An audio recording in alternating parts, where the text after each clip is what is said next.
Hello everyone.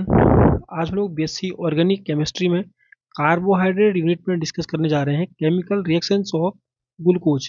ठीक है, इससे पहले हमने ग्लूकोज की मेथड ऑफ प्रिपरेशन, ग्लूकोज का स्ट्रक्चर डिटर्मिनेशन डिस्कस कर लिया है। तो जो पहली केमिकल प्रॉपर्टी है वो है ऑक्सीडेशन ऑफ ग्लूकोज। ठीक है, तो होता क्या है, जब हम ग्लूकोज को, ये ग्लूकोज है, ठीक है, ग्लूकोज का जब ऑक्सीडेशन कराते हैं mild oxidizing agent like bromine water के साथ में, तो क्या होता है, ग्लूकोनिक एसिड बन जाता है। मतलब कि जो CHO है ना, ये भी ऑक्सीडाइज्ड होकर COOH में चेंज हो जाता है, तो इसको बोलते हैं ग्लूकोनिक एसिड। ठीक है, फर्स्ट मेथड होगी। सेकंड जो है वो है रिएक्शन विद हाइड्रोक्सिल अमीन। ये ग्लूकोज है, अगर हम ग्लूकोज के हाइड्रोक्सिल अमीन के साथ रिएक्शन कराएंगे, हाइड्रोक्सिल अमीन ये होता है NH2OH। ठीक है, तो जो एल्डिहाइड ग्रुप है ग्लूकोज के अंदर, उसके अंदर से ऑक्सीजन बाहर निकलता है और यहाँ से H2 बाहर निकल जाता है। कुल मिला के H2O बाहर हो गया ना, H2O बाहर हो गया, यहाँ पर लिखा है प्लस H2O। ठीक है, तो यहाँ पर क्या होगा, C डबल बॉन्ड के बाद NOH जुड़ जाएगा, तो इसको बोलते हैं हाइड्रोक्सिल एमीन बोलते हैं, ऑक्जाइम बोलते हैं। ठीक है, हाइड्रोक्सिल एमीन के साथ जब ग्लूकोज की हमने रिएक्शन करा दी तो क्या बन गया, ऑक्जाइम बन जाता है।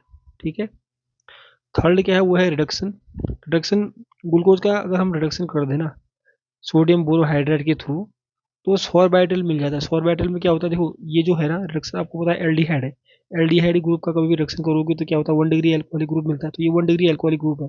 ठीक है, एक एच मैंने यहाँ पर जोड़ दिया तो क्या हो गया, CHOH बन गया, और एक एच यहाँ पर जोड़ दिया तो CH2OH बन गया है। ठीक है, तो ये हो गया थर्ड केमिकल प्रॉपर्टीज। अब जो फोर्थ केमिकल प्रॉपर्टी है वो है ग्लूकोज की हमने रिएक्शन करानी है फेनिल हाइड्राजीन के साथ, जिससे ओसाजोन फॉर्मेशन होता है, काफी इंपॉर्टेंट है एग्जामिनेशन के हिसाब से। ठीक है, तो इसमें क्या होता है, when glucose react with phenyl hydrazine it gives glucose phenyl hydrazone. पहले हम लोग क्या करेंगे, ग्लूकोज की रिएक्शन करा देंगे फेनिल हाइड्राजोन के साथ, फेनिल हाइड्राजीन के साथ, तो क्या बन जाएगा, ग्लूकोज फेनिल हाइड्राजोन बन जाएगा।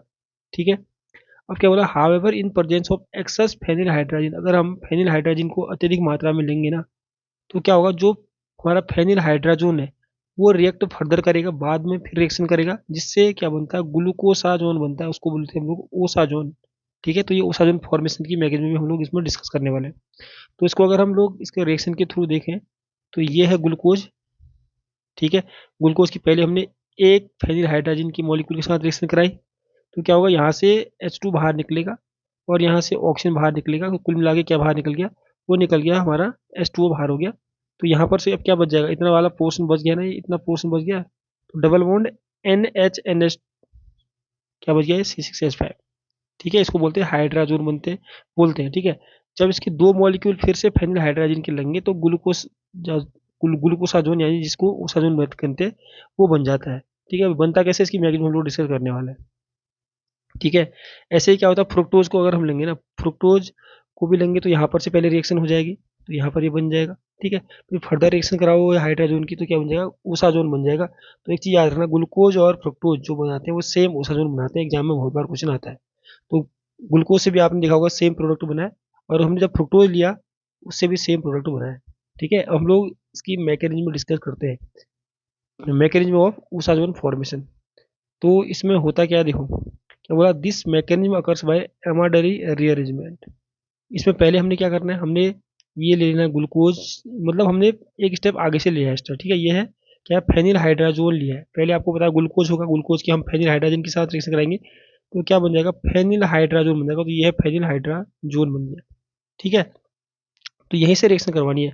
तो होता क्या है इस स्टेप में, देखो ये जो बॉन्ड है वो यहाँ को बॉन्ड ब्रेक होता है, तो एन पर नेगेटिव आएगा, एन पर नेगेटिव आएगा। ठीक है, उस टाइम क्या होता है, ये बॉन्ड यहाँ को टूटता है, तो यहाँ से जो H प्लस निकलेगा वो एन पर नेगेटिव है ना, उसके साथ जुड़ जाएगा, तो NH बन जाएगा, तो यहाँ पर आपको दिख रहा होगा NH बन गया है। ठीक है, और यहाँ पर एक बॉन्ड, तो भाई दो बॉन्ड बन जाएंगे, तो दो बॉन्ड बन गया है।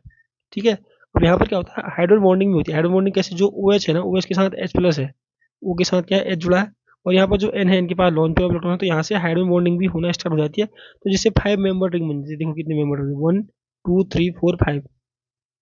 ठीक है, ये रिंग बन गई स्टार्ट, ये रिंग बन गई है। तो यहाँ पर ये जो रिंग बनी है ये हाइड्रोजन बॉन्डिंग की वजह से बनी है। अब इसमें क्या होगा, इसमें जो साइक्लिक रिंग स्ट्रक्चर लाइक बना है, इसमें रिअरेंजमेंट होता है, ओपनिंग होती है रिंग की। ठीक है, कैसे होता है देख लो, ये बॉन्ड यहाँ को जाएगा, तो ये वाला बॉन्ड यहाँ को, तो ये वाला बॉन्ड यहाँ को। ठीक है, कुल मिला के क्या हुआ, यहाँ पर इतना बन गया है, क्या बन गया, CH डबल बॉन्ड NH बन गया है। ठीक है, और यहाँ पर क्या बन गया, सी डबल बॉन्ड ओ बन गया, तो ये बन गया सी डबल बॉन्ड ओ। ठीक है, तो इतना बन गया हमारा। अब हमने क्या करनी है, इसकी फिर से फेनिल हाइड्राजीन के एक मॉलिक्यूल के साथ रिएक्शन करवानी है। एक मॉलिक्यूल अगर फेनिल हाइड्राजीन का और लोगे तो क्या बनता है वो देख लेते हैं। तो ये यहाँ पर से क्या होगा, देखो यहाँ पर जो H है, H2 है ना, यहाँ से ऑक्सीजन बाहर निकला, H2 बाहर हो जाएगा। तो फिर जो बचेगा यहाँ पर क्या बचेगा, यहाँ पर C6H5 NH तो NHN बचेगा, तो ये यहाँ पर जुड़ जाएगा, जुड़ा है। ठीक है, अब लास्ट में क्या होगा, इसके बाद हमने इसकी एक मॉलिक्यूल फेनिल हाइड्रोजन के साथ और करा देनी है, जिससे क्या होगा, ओसाजोन फॉर्मेशन हो जाता है। वो कैसे कराएंगे, देखो यहाँ पर जो H निकला ये H बाहर निकाल देंगे, और यहाँ पर जो H2 बचा है ना, यहाँ पर जो N के साथ H2 है यहाँ से बाहर निकाल देंगे। तो यहाँ से H बाहर क्या निकाला, यहाँ से H बाहर निकाला। ठीक है, तो कुल मिला के NH3 बाहर हो गया, यहाँ से NH2 बाहर निकाला, तो क्या बन जाएगा, ये बन जाएगा। तो इसको बोलते हैं ग्लूकोसाजोन। ठीक है, तो कितने फेनिल हाइड्रोजन के मॉलिक्यूल ने ग्लूकोसाजोन में पार्टिसिपेट किया, वो किया 3 ने। ठीक है, इतना याद रखना है, 3 मॉलिक्यूल ने। तो फ्रुक्टोज का भी रिएक्शन कराओगे तो वो भी सेम बन जाता है। अब देखो ग्लूकोज, ये क्वेश्चन आता है बहुत बार कि ग्लूकोज और फ्रुक्टोज जो है सेम ओसाजोन फॉर्मेशन क्यों करते हैं। क्योंकि देखो क्या, because osazone formation takes place in first and second carbon, except carbon first and carbon second, the remaining part of glucose and fructose is same. Due to this reason glucose and fructose form same osazone. ये क्या बोलता है, glucose और fructose है same osazone इसलिए बनाते हैं ना, अगर आप इसका इनका स्ट्रक्चर देखोगे, देखो ये देखो, ये ग्लूकोज है और नीचे वाला क्या है, ये नीचे वाला फ्रुक्टोज बना रखा है मैंने। ठीक है, इनका स्ट्रक्चर बिल्कुल सेम होता है, डिफरेंस कहाँ पर होता है, सिर्फ 2 कार्बन में। इसके ऊपर के देखो ये इतना है ग्लूकोज का, इसके ऊपर देखो इतना डिफरेंस है, इसके ऊपर इतना, और नीचे वाला जो पार्ट है ना ये सेम रहता है। और ओसाजोन फॉर्मेशन में स्टार्टिंग के 2 कार्बन, एक ये वाला कार्बन एक ये वाला कार्बन, 2 पार्टिसिपेट करते हैं, यहाँ पर भी 2 पार्टिसिपेट करेंगे, तो यहीं पर चेंज होना है, यहाँ पर चेंज नहीं होना है, मतलब नीचे वाले पार्ट में चेंज नहीं होता है। तो इसलिए क्योंकि स्टार्टिंग के 2 कार्बन और ग्लूकोज और फ्रुक्टोज में क्या है वो सेम है, सॉरी डिफरेंट है, उनमें ही ओसाजोन फॉर्मेशन होता है। ठीक है, और रिमेनिंग पार्ट क्या होता है वो सेम बचता है, तो इसलिए ग्लूकोज और फ्रुक्टोज सेम ओसाजोन फॉर्मेशन करते हैं। ये क्वेश्चन बहुत बार एग्जाम में आता है, तो आप लोगों को ये याद रखना है। ठीक है, ये हो गया।